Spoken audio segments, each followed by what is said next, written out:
SCF. Oh.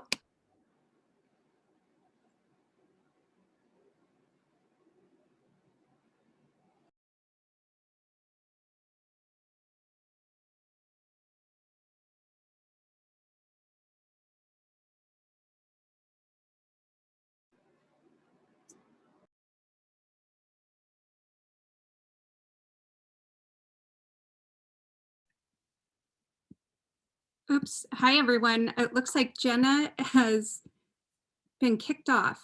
I'm sorry about that. Hold tight for 1 second and we will get right back to her. I'm seeing that she kind of got kicked off the Zoom. So 1 second, bear with us. It is the first day of Lit Fest. You've got to have something like this happen. So 1 second. So strange, it just kicked me off of it too.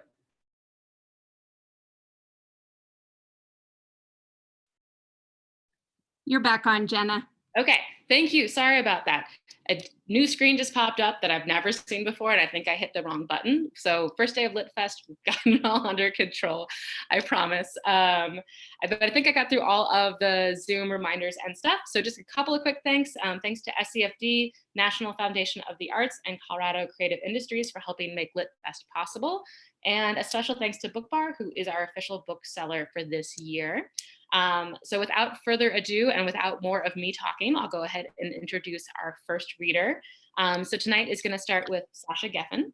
Sasha Geffen is the author of Glitter Up in the Dark, How Pop Music Broke the Binary, a finalist for the 2021 Colorado Book Awards.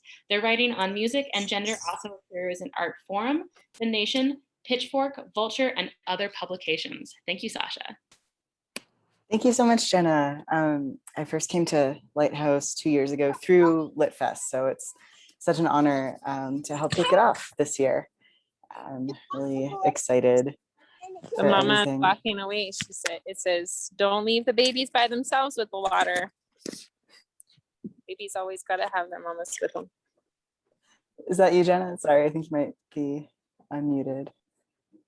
I think somebody else might be unmuted, so just a reminder to keep yourself muted during the reading, because there is that all does come through as well. Thank you. Cool. Thank you. Sorry, I know Zoom is always it's always interesting to bore portals into all of our homes so that we can be together. But cool. So thank you so much all for being here. I thought I'd read something that was published recently on the 10th anniversary of Lady Gaga's Born This Way album, kind of about my complicated feelings on the title track and its video. So this went up in Paper magazine a couple weeks ago, and I actually don't remember what they called it when it was published, but my internal working title was Born This Way's monstrous psychedelic video ripped its lyrics apart. Somewhere deep in the sky, perched on a crystal throne, Lady Gaga gives birth to herself. A double-faced deity with her hair swept into a beehive, a third eye gazing from her chin, she pushes out filmy replicas of her own head, their milky eyes already ringed in blue, dripping slime. Her attendants line up the heads in an open-air factory. One of them, in the center of the frame, awakens and blinks at her dormant siblings. This, Gaga's narration tells us, is the birth of a new race. Elsewhere in the uterus-shaped star cluster, Gaga lets her hair down, throws on a patent leather jacket and a pair of goat hoof heels, draws a machine gun from her vagina, and sprays bullets at the frame. All of this happens before the music rings out, while Gaga's voice, speaking, is still fixed in prologue. She had, by 2011, earned enough of her viewers' trust to break into such a fantastical origin story without conceding so much as a hook. The videos that accompanied her previous records, 2008's The Fame and its 2009 appendage, The Fame Monster, offered a glut of miraculous and unsettling images. From her first singles, Just Dance and Poker Face, Gaga followed in the rich MTV tradition of starring in visuals whose meta-narratives lifted off from their lyrics. Songs like Bad Romance and Alejandro cycled through the rote internal conflict of wanting and then abandoning a love that's no good for you. Their videos, by contrast, cast Gaga in a prismatic array of roles, exploring dominance, taboo, and monstrosity. With the video accompanying Born This Way, the title track and lead single from her second album, Gaga furthered her reputation as a shapeshifter. Mutants swarm the screen in a borderless void. Gaga's body splits off into kaleidoscopic shards, not a stable object, but an ecosystem unto itself. All while she sings vaguely of self-love, tenacity, and optimism. Her words trace a world where all adversity fades in the light of benign affirmation. Her images tear that simplistic view apart. Gaga has always had an unstable screen presence. In the Bad Romance video, she plays a curly-haired cherub with enlarged anime eyes, a scrawny, elongated demon, and a femme fatale draped in fur who sets her lover on fire. In other videos, she has easily assumed characters like a lustful nun hooded in latex, a blunt-banged cyborg, a murderous Minnie Mouse. Her visual elasticity must have played into the rumors that abounded early in her career that she was transgender or intersex, as if no woman who made such grotesqueries of herself could be normative. The gaze that fell on Gaga grasped her excess and projected it onto her imagined genitals, which she went on to spotlight in a new video in Body Dissolving Abstraction. For Born This Way's video, Gaga doubled down on the fake. The song itself, a revved up anthem driven by acid-eaten synthesizer chords, lyrically skims the surface of a self-empowerment mantra. We're all born the way we are, rooted in our inevitable particularities, and so the only challenge we face is to love ourselves, at which point we've won.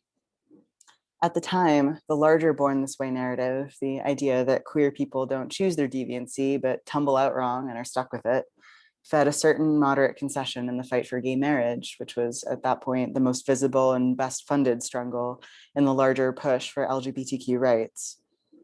If gay people could not rewire themselves to be straight, if they were born in their orientation, then it was cruel to deny them the pleasures and benefits of legal loving marriage. The Born This Way argument represented a failure of imagination among the most mainstream and milquetoast activists of the time. Why, after all, would it matter if people chose to be queer? Why lock queerness into a story of an unfortunate inevitability, something that would be great to avoid if at all possible, but so sorry, we happen to be trapped here.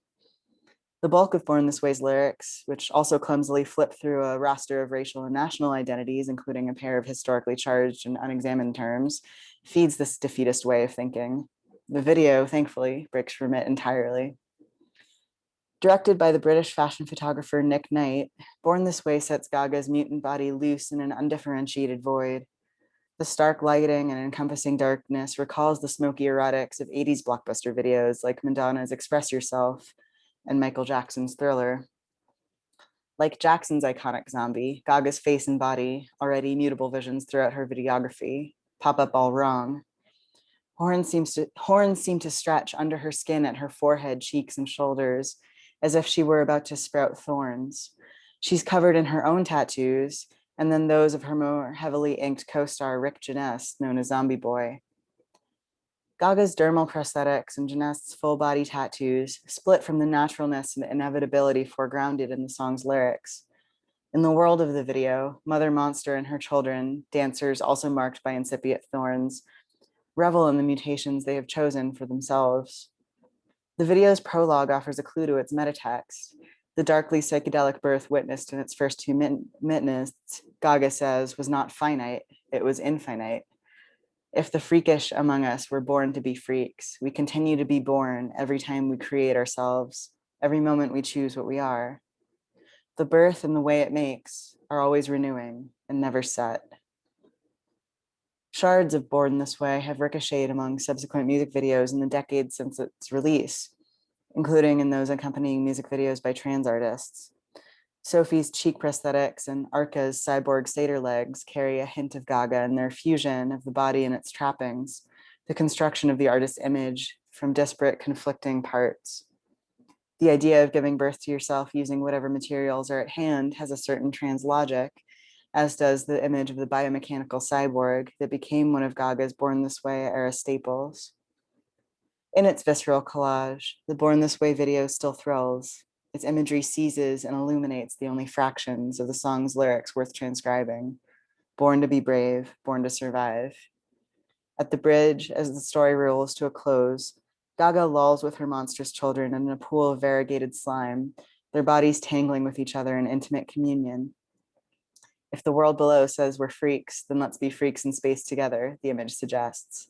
Let's find the place where our bodies, unconstrained, start to sing. Thank you so much.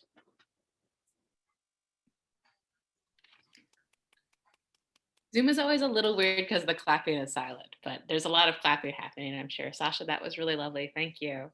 Next up is Alexander Lumans, who we all call Lumans.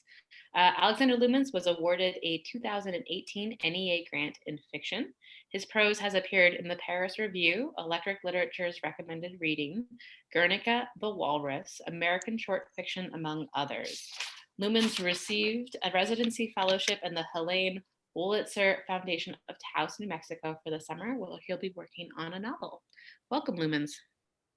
Hey, thanks for coming, everybody. And thank you, Lighthouse, all that you're doing for LitFest. I know it's an insane process, and I very much appreciate all that you do for it and for having me in this reading. So I've taught in writing apocalyptic fiction class at Lighthouse a couple of times, and I've written it a little bit in the past, but I finally decided that having taught these classes, I would write an actual post-apocalyptic short story straight up.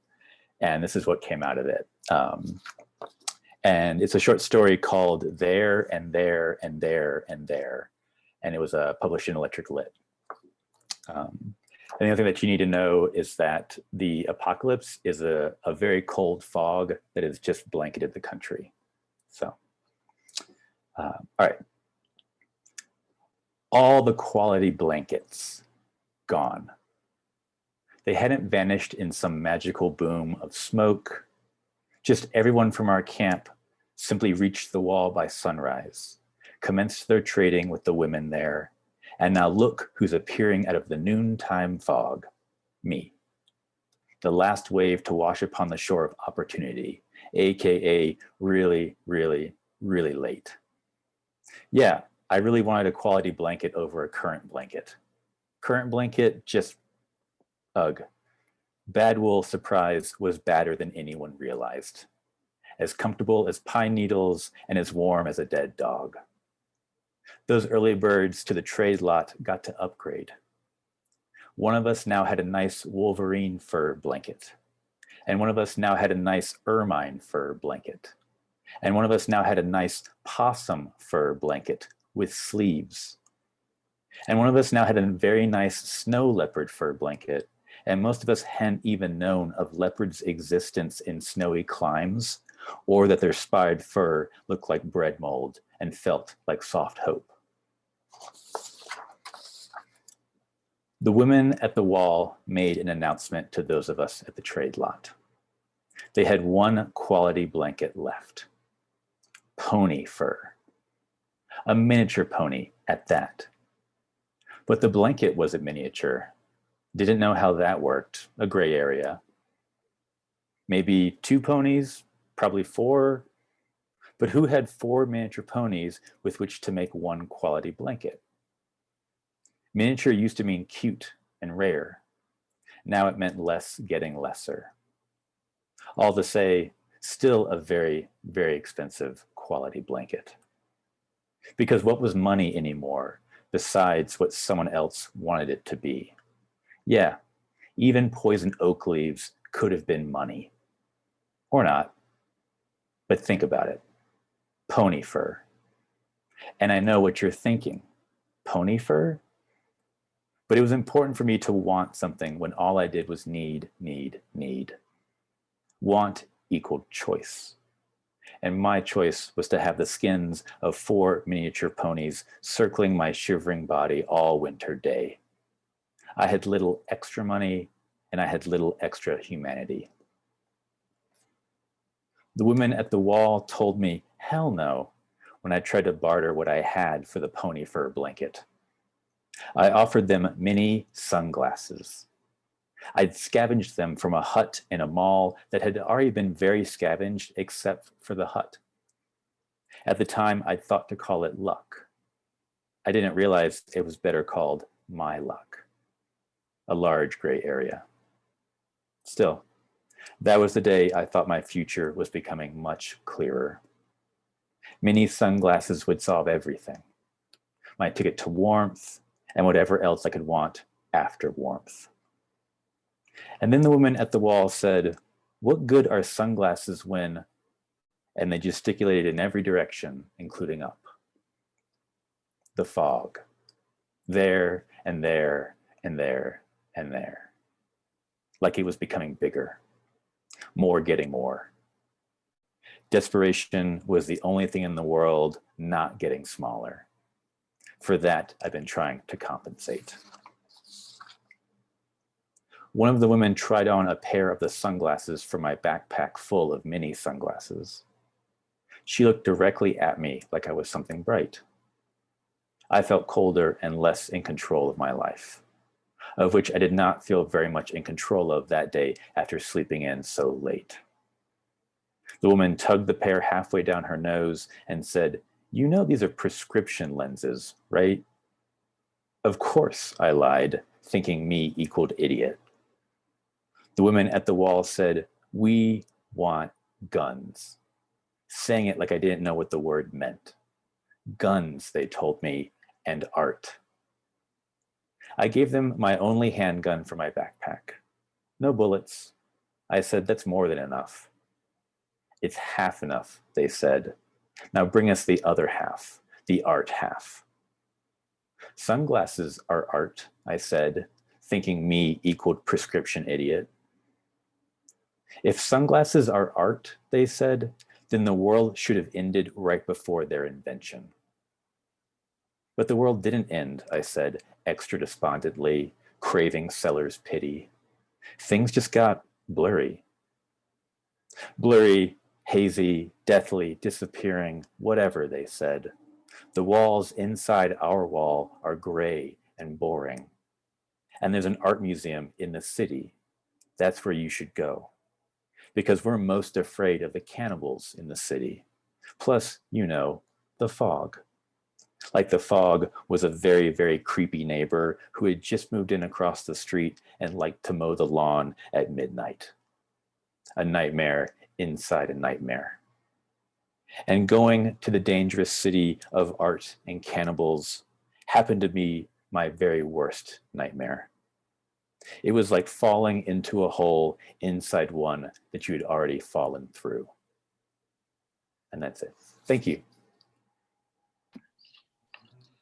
Lumans, that was slightly disturbing, which I feel like is a compliment for your work. Thank you. Yeah, I'll take it. All right, next we have Sufil Lee Park. Sufil Lee Park is the author of the poetry collection Present Tense Complex, winner of the 2020 Mary Stina Santi Estevan Prize, and is the winner of the 2021 Indiana Review Fiction Prize. She spent 9/14 of her life all over the Korean Peninsula before landing in the American Northeast. She graduated from New York University with a BA in English and from the University of Texas at Austin with an MA in poetry. Sorry, that's an MFA in poetry. Her poems and short stories have appeared or are forthcoming in Plowshares, the Iowa Review, the Massachusetts Review, Writer's Digest, Verse Daily, and the Yale Review, among many others. Welcome, Sufil. Thank you, Jenna. And thank you everyone for coming to the reading today and for having me here. So I'm gonna read 4 poems from my book, Present Tense Complex.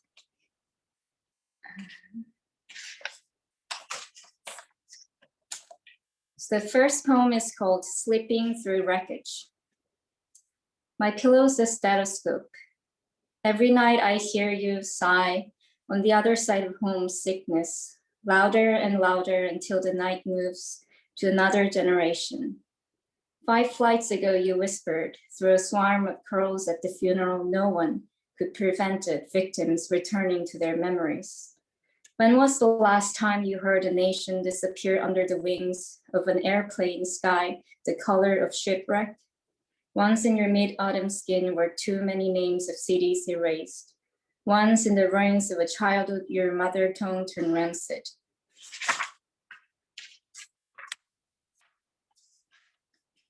The next poem is called In the Head Full of Dead Letters. in the head full of dead letters. Borrowed light alone can make out this house I've never filled. With your hands blinding me, I can finally see through your eyes. Windowsills froth with baby's breaths, rearranged like a chain of events in hindsight. Generations of weathers have bind down the outer wall as a candle loses light. We lose life in unknowable increments. How to account for this gravitation, this longing to leave oneself behind? A winter ago, a fisherman wanted you to hold his hand while taking last year's haul from the tide. He looks so sad, even now we cannot tell his age. Closer, I will say, for the night in your eye is a shade colder. How in this dark can we ever tell where the perimeter of being starts? If any of you can hear my cat's meowing in the background, I'm sorry for that. He always craves attention when I'm focusing on something else other than himself, so. Okay. So the next poem is called Pomegranate. Pomegranate. The night of snow sits coiled on the pine tree like a brain. She wakes up with a litter of thoughts to drown. The pine shields her barn when her patience agitates the fog-bound sun. In her head, she renders lighter the night her daughter left, so she can see the trace of her shadow leaving, after which she blessed, as does a woman at peace with the world, some scarecrows with fringes for the wind to twirl. The unstoppable effect of hunger has been so many's undoing. She's fed the cows what the land couldn't for 2 winters. The fruit trees, repetition of good weather and most of her bad hours. Waist deep in snow, the pine remembers the spring air, disturbed by nuptial flights. Her daughter, a girl who couldn't tell figs from pomegranates. The girl sat mindless of what the gaunt swing could stand, mindless of the horse fly that just dined on death, biting into the purple flesh of a fig after another, her teeth red like seeds of another fruit. The flat green before her was alive with insects, each lifetime a shivering stretch of gullet. At night, the sun was nowhere but underground. Faithfully, each dawn, her mother opened the curtains for anything that stays out of sight long enough becomes a god.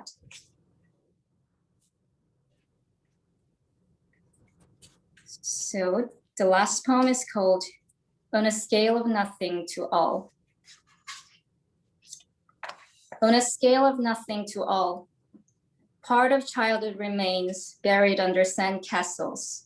You used to poach grasshoppers with an old hairnet until it caused strands of cobwebs and would not let go. Memories are but hearsay, so is a sachet that used to contain scented soaps. So is every emotion, even your own.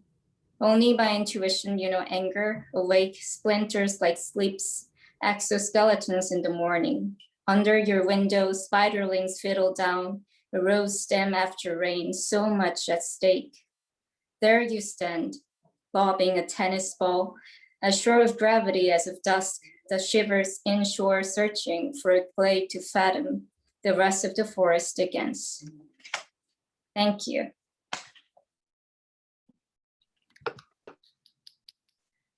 Thank you, Suhail. That was really lovely. All right, next up is Suzi Q Smith. Suzi Q Smith is an award-winning activist, artist, and educator who lives in Denver, Colorado. Her most recent collection of poems, A Gospel of Bones, is available from Alternating Current Press, and her forthcoming collection, Poems for the End of the World, will be available from Finishing Line in June 2021, which it is right now. So Suzi, you'll have to tell us where to find your book. Oh, it is June right now. So soon. it's on pre-order right now. And those pre-orders will be shipping this month at some point. I made some small changes that delayed things a little bit, and that happened. It's still going to ship this month. It's still June. It's fine. Hello, everyone. I'm glad to be here. Thank you to all the other readers. This has been delicious so far. I'll try to keep it tight. So I'm going to be reading from Poems for the End of the World. This first one is currently available in 5280 magazine. If you're in Denver, they did a really cool illustration. And this is called Mezzo Sopranos Get the Sad Songs. Did you hear the one about the long lines around the gun shop and the sold out bullets and the empty grocery store shelves in the United States? What will happen when our lights are out? I hope we sing like the people in Italy. I only really know 2 arias, one of which is Lasciatemi morire, translation, bring me my death. So I don't think I'll sing that one, but I'll tell you this. I'll sing before I shoot. I'll sing before I shoot. Ain't never been afraid of heaven anyhow. And that was written early in the pandemic. And it's a series of very cheerful poems. There are some cheerful pieces in here too. And we'll see if I get to that this evening. The next poem I'm gonna share is also from that collection. And this one is called The World Ends and Ends. Me and my cousin laughing about the perfect shade thrown by old ladies. I like how you had your hair yesterday. That dress don't leave much to the imagination. Did you mean to go that short? You know it's a better color for you. Her friend interjects, says, shade from old men hits harder. My cousin says, we wouldn't know. We don't have any old men in our family. My cousin is in town for a funeral. Again, we have learned to mourn. We have learned to laugh and cry in a single sentence. My cousin's father died days before her birthday. She wants me to hear her freestyle. She left rehab to come to the funeral. She's afraid to rap for me because I'm a serious poet, she says. I tell her I can pull up instrumentals on her phone. I step outside with her while she smokes her cigarette and raps. She's leaving a voicemail for someone I don't know, someone she says owes her money. Her freestyle is mostly about the debt she is trying to collect. She reminds him that she knows where his mama stays. Her language is sharp. She blushes when 2 old white ladies walk past looking shocked. We look at each other and laugh like when we were little girls. She finds her rhythm again. Over there, she is pointing, is where my granny got her first DUI. And over there, she is pointing again, is where I got my first DUI. Her birthday. Her daddy just died. Her birthday. The bar has cut her off. Her birthday. She loves everyone except that person whose name I don't know she's leaving the voicemail for. She wipes her face and says, we're not doing this today. I say, go ahead and cry, cousin. She asks me to take her to get weed so she can be happy again. My cousin is a language I understand. I say no. She snatches drinks from the table and they are half gone before we can stop her. She laughs. She thinks she's slick. She is slippery as age and sobriety. We got good calluses for grip. We hold each other in prayer, in hope, in resignation, in memory. I hug my cousin, say she is still magnificent and I still see her. I hug her son. Her nephew say she wasn't always like this. Me and my cousins stayed up late in my auntie's basement, practicing our dance routines. Summer, the choreographer, Tammy, the ballerina, me and Raven, the youngest, mostly doing what they said, but put our own spin on the snake, shaking our shapeless hips, pinched our nostrils together and sucked them in while we did the cabbage patch, took turns dancing in the circle, shouting, go, go, go, until it was, go, Suzi, go, Suzi, go, go, go, Suzi. And I would get shy and say, I didn't want to dance no more. And sometimes we could hear the grown folks yelling at each other upstairs, but we would turn the music up and keep dancing, playing Janet Jackson until the tape warped, playing Whitney Houston until the tape warped, until somebody yelled for us to shut up and go to bed and don't make me come down these stairs. We laugh and cry in a single sentence. We lose and find our rhythm in a single bar. We live while the world ends and ends and ends.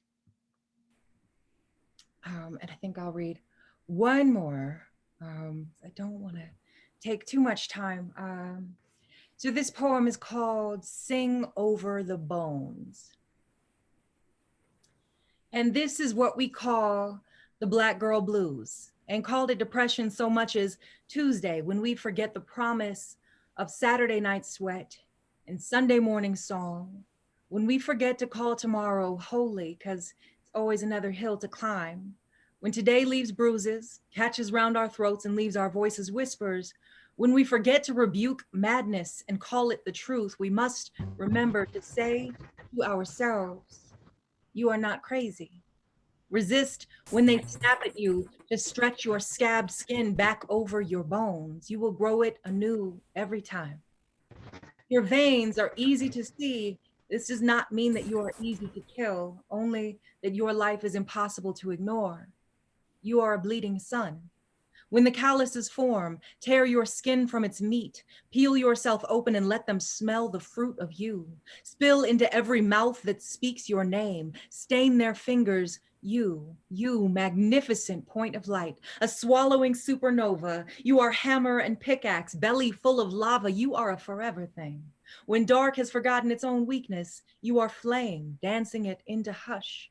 You are a blistering miracle, sun and sand tangled into indistinguishable horizon. Hum, and the earth will keep on course. You song, you lovely, you yes, you fiery stone mouth, you fleshy mirror, you pulpy always, you marvelous in your questing, glorious in pursuit of humble corners. You worship, you godchild, you queen of margins and handwritten notes. There is nothing wrong with you. You are a unicorn and a herd of goldfish muddying the pond, and no one has learned yet to sing your name.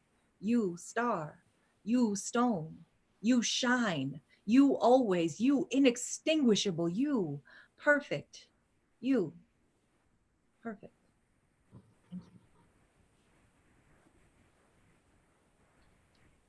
Thank you, Suzi. That was really incredible. I love the pulpy always. That's such a great image and a great word to hold in your mouth that way.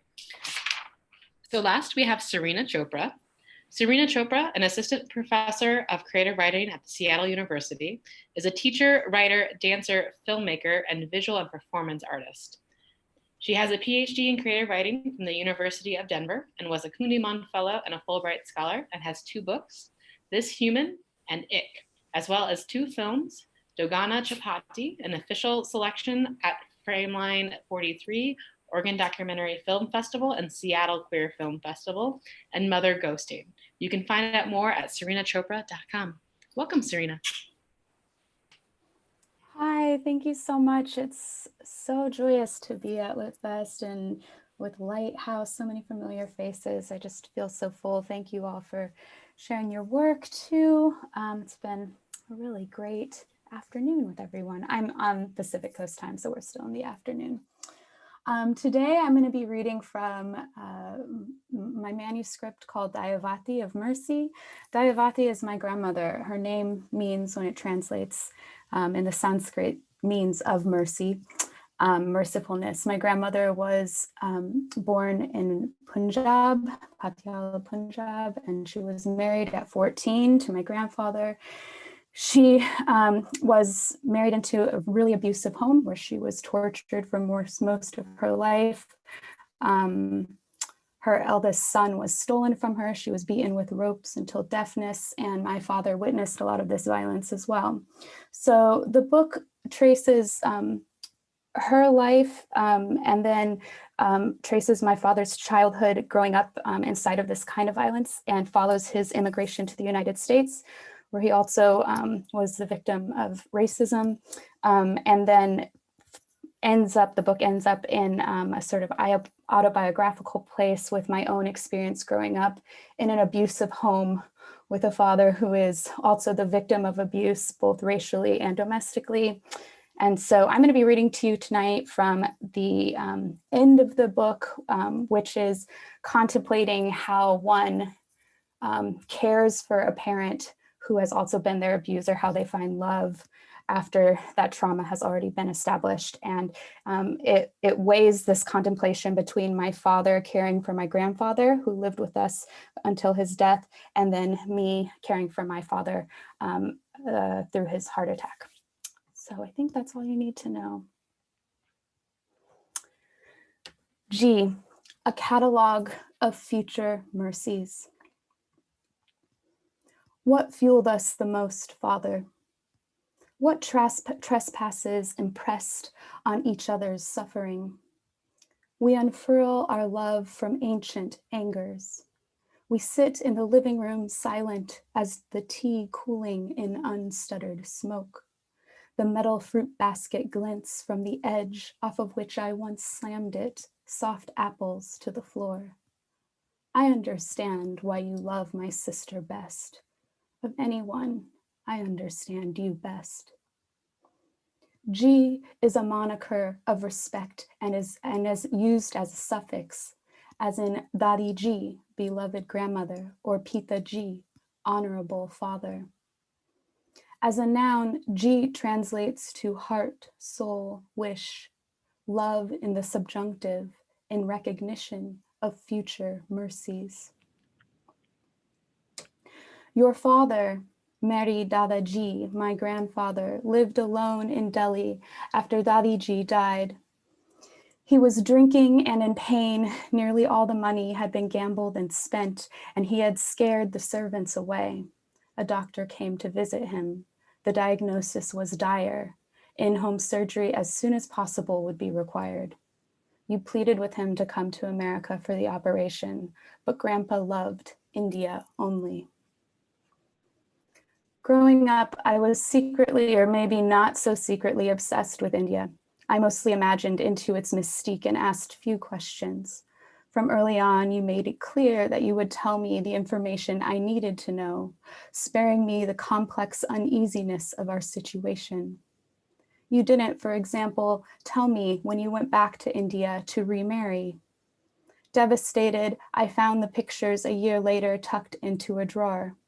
I was jealous of everyone in attendance, but mostly of the little girl, my age, leaning gently in bindi and bangles, who was now my cousin, leaning sweetly into my stepmother, such well-behaved daughters.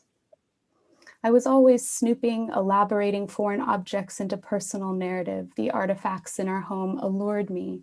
Brass vases, stone statues, the erotic twists of tapestry, small warped records slipped from covers with bombastic Devanagari script above dark yearning eyes, the scent of sandalwood beaded into my lenga, an illustrated portrait of Sai Baba that I believed and boasted to friends was of my grandfather, Meri Dadaji. Humbly, I lowered my eyes. When he was manic, your father wore red. You recall his outrageous costumes, father, especially at school lunchtime. He'd show up doing stupid things, being funny. You lower your eyes in memory of your drunk father throwing money, everyone jumping for coin and laughing. What has trespassed, father? Who are the citizens of memory? When he was depressed, he wore only white kurta. Late into the night, he'd play records on the gramophone, full volume, fuller and fuller, in awe of the telephone, of one sublime sound defining the moment here and elsewhere. He'd ring his older sister in Nagpur and hold the phone in the sound horn, sending Lata's ethereal tunes trembling across the phone lines. Trembling incoherent distances, trembling incoherent but true. You recall your mother crying, you begging your father to sleep, the servants awakened, watching, waiting, some covering their mouths, laughing. When he woke post-surgery from anesthesia, Dadaji was immobilized by a plaster cast, entombing him from the hips down over his feet, and his apartment had been completely emptied. Everything except an unreachable cup of water on a crate next to the bed had been stolen. The doctor had left Dadaji for dead. For days, father, you tried to reach him. From America, and for days, a trembling unknowing. For days, the operator reported the requested line, dead. It is said that mercy is like forgiveness. What is the distance of this resemblance? And in this distance, mercy, pity, thanks, or reward? What occasions gratitude? What reward? What in the debt of this distance is there to forgive? I tug on the heart of difference. I plead. It wasn't until my late 20s when, in response to my demand for an apology, you raged one loose. You think my father ever apologized to me, you spat? Parents don't apologize to children. He tried to kill us. Do you think he ever apologized to children? I'm sorry. Is that what you want me to say? I'm sorry? There are two demands I had never heard you make. I love you and I'm sorry. I accepted your question as a confession to both, as a commanding of their resemblance. With your sisters also in America, you reached out to your estranged older brother, the stolen son, who lived an hour's flight from Delhi and traveled there frequently on business. But wanting nothing to do with the family, he refused your plea to check on Dadaji. For days, no one came to Dadaji, lying in his bed, starving, dehydrated, pained in the apartment, swelling with the stench of damp, suffocating skin. Father, I know well the soft couch of your palm. I have seen it many times lifted in pledged threat, but only once have I opened its pious heat and pressed there a prayer for recovery, for you to wake with repaired heart, stinted artery. Oh, mercy, mercy, the trying blood of my father. What fueled us the most was shame, bits of failed construction. Is there a karma to rust? Honorable future heart, what is it to ration you mercies from the winter keep of one's heart when already our souls wither on their debts? Finally, Father, you reached an old friend who sent his uncle in Delhi to Dadaji's apartment. The uncle found your father like death, his white kurta stained with urine linking through the cast, not softening it. He phoned. The smell was like death. He suggested, take mercy on the resemblance. You tug on the heart of difference and leave for India on the next available flight. What in the debt of this distance to forgive? The trembling 30-hour journey to reach him before. The hours trembling with a decade earlier when you arrived, but your mother had already been given to the river. When you woke from your 4-day coma, you could only speak in Hindi. Common, the nurse explained, the brain fired up with its earliest memories. In these now, you were a terrified child. Your body curled and cringed like a kindle at the flame. How small, how harmed you felt. In the dark, you pleaded with me. Was I your mother? In the dark, you screamed, you beheld a giant taller than your father. Lost in tubes and sheets, you tried to burrow. You pulled everything over your head, and for the first time, I beheld your member. Sacred child, my origin, my tender father, I wept with your fear. I knew a great distance had been shattered. Your legs, thin like mine, shivered. I pulled a blanket over you, feet to hips, and told you we were all right. We were all right in recovery, and how dare fear try and tremble here. Thank you all so much for listening. Wow, Serena, very, very moving. Thank you for reading that. Well, we have a little bit of time left where we'd love to do a Q&A if everybody's willing to stick around for a little bit. The way we'll do this is we will have everybody, if you have a question, please raise your hand. If you don't know how to do that, you can access that in the participants panel at the bottom of your screen. So you just open up the participants panel, and there's a little blue hand down there, so just click on that. And I'll call on people and you can unmute yourself, and from there, you can ask a question. So go ahead and raise a hand for any questions you all have.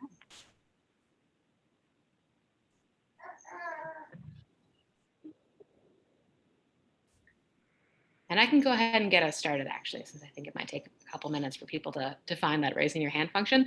So for all of you, I'm really curious. We had a really wide range of forms tonight, everything from like lyric poetry to kind of a hybrid memoir to fiction to nonfiction. And so I'm curious for each of you how you find your forms. Do you always write in the same form, or does the material and the content sort of determine that? Or do you kind of have a project ahead of time in your brain that kind of develops into a form? How does that work for all of you?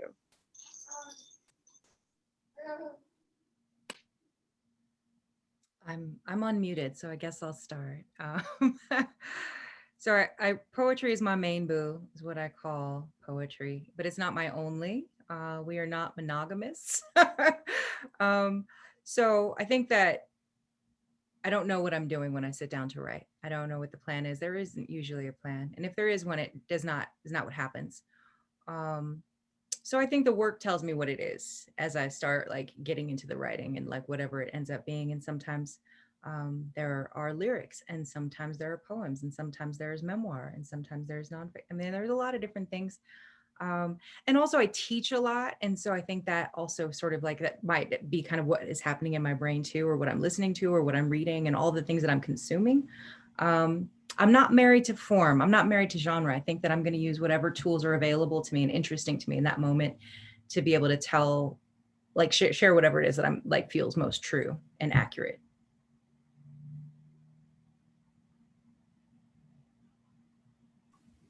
Yeah, I guess similar to Suzi, I don't really think about genre that frequently, or form, well, I think about form a lot, but in terms of the direct relationship between genre and form, form is always for me a result of the content. I always offer to students to listen to the project or to listen to the content to see how it wants to perform on the page. And that's how I myself practice it as well. So for me, it's like the performance of the content. Like the piece I just read is very prose-like, but that's not the entirety of the book. Yeah.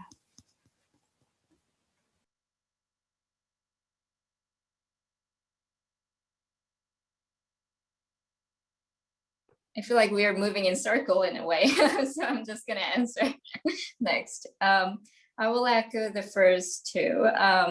I do feel like moving across like different modes of writing is very challenging sometimes, but also rewarding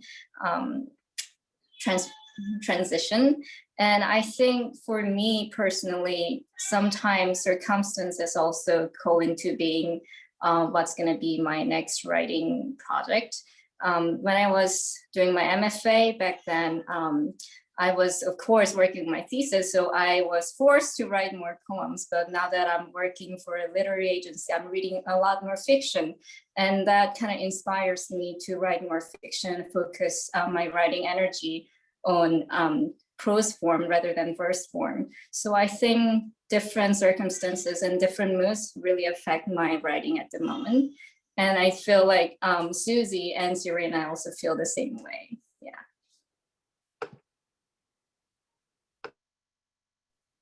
I can continue the counterclock we've got going. I think for me, like the criticism tends to come out of something that like interests me, that's like somewhat external to me, like, you know, a song or a book or some other piece of media or art.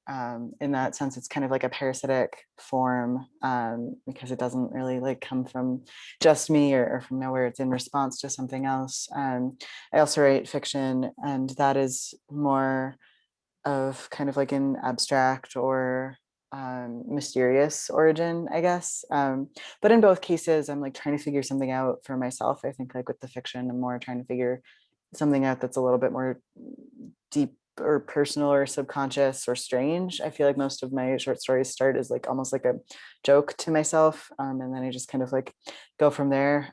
So that's like a space where I can be a little bit more playful, whereas like with the criticism, it's more like I have to try to like figure this out and like make sense and like make an argument. So there's similarities, but it does feel like a somewhat different mode, and maybe I bring somewhat of like a different self to each one.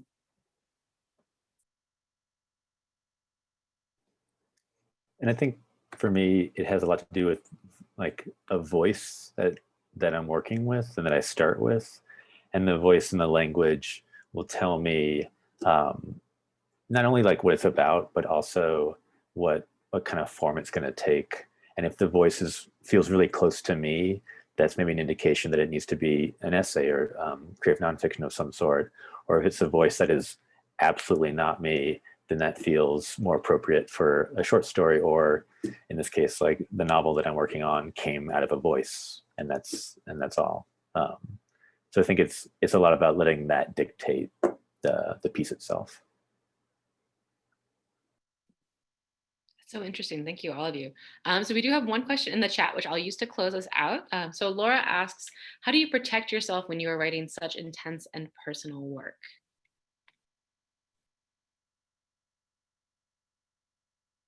I mean, I can keep us in this rhythm unless Lumans, you want to shed some light on what you shared tonight was memoir, correct?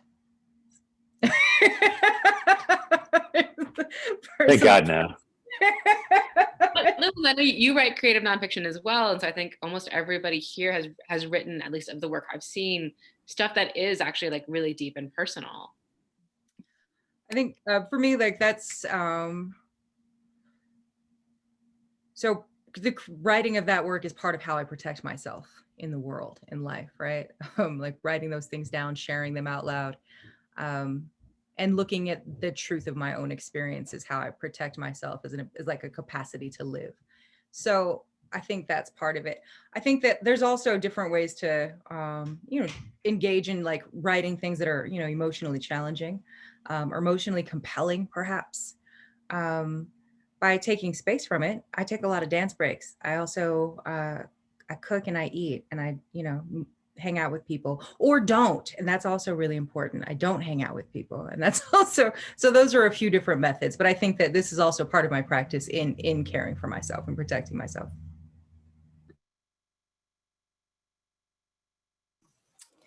Let's see, I guess that's a hard one. I don't know that I'm the best to answer this, but protection is, I guess at some level, I feel like I have undergone so much trauma that to write about it doesn't feel like the deepest of the wound that has happened. You know what I mean? Like it's already happened and now what a luxury I get to sit and reflect on it. Like my grandmother never had that luxury. And so I don't know, I always tell my students to like be careful with their hearts and, to take space and, only go as far as you can. And so I also think that there's something about temporality and protection, which is like, I've been working on some of this stuff for 15 years. And so it's like, you write the surface of it and then you write a little bit deeper and then you write at that level and then you write a little bit deeper. And so you're kind of descending into the wound at the pace that you can. And yeah, Diana Wynn actually once said that she knows it's a good poem if it makes her cry. And I feel that too. So I'm not afraid of crying with my poems either. Yeah.